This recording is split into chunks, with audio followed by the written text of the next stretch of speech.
waxaa soo gaadhay maanta magaalada Boorama wafdi ballaaran oo uu hogaaminayo musharaxa madaxweynaha ee xisbiga Kulmiye iyo madaxweyne ku-xigeenka Jamhuuriyadda Soomaaliland. wafdigaasi oo isugu jiray wasiiro xildhibaano iyo xubno sarsare oo ka mid ah xisbiga Kulmiye ee xaakimka ayaa waxaa si weyn loogu soo dhaweeyay magaalada Boorama. faqaraha khayriyada oo ay dadka kala hadleen ayaa mudane Muuse Biixi Cabdi iyo madaxweyne ku-xigeenka Soomaaliland ahna musharaxa madaxweyne ku-xigeenka xisbigaasi Cabdiraxmaan Cabdilaahi Ismaaciil Saylici waxa ay ka hadleen qorshayaashoodu waxa ay yihiin. waxaynu u soconnaa shanta dambe inaynu hoos u dhigno qabyaaladda oo ay hoos u dhacdo oo ay ka weynaato Soomaaliyadu innaga oo gobolaa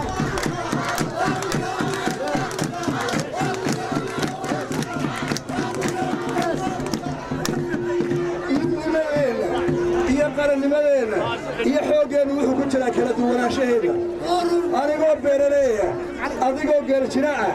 anigoo kalluudabata ah anigoo ari raaca anigoo aqoon-yahana anigoo kabatalo ah aniga oo tumaana aniga oo wax dhisa kala duwanaanshahaasi markaynu madaynada kulmiyooda noqonno ayay xooggeenna iyo qarannimadeenu soo baxaysaa markaasuna horumar gaarayno lixdii sano xisbiga Kulmiye meeshii uu maamulayay wuxuu qabtay isbeddel ku dhacay gobolkiina iyo dalkaba la socota maanta waxa weeye xisbigani xisbi wuxuu noqday hadday wax ka khaldameenna ama wax naga habsaameenna waxaan diyaar u nahay intaan tabaysaa haddana inaan dhammaystirno insha allah muddada soo socota haddaad doonataan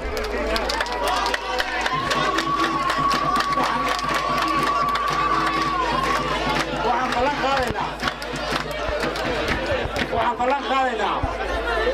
in aafada qabyaaladda iyo taariifka iyo balwadaha xuna foosha xulle ina ragaadiyey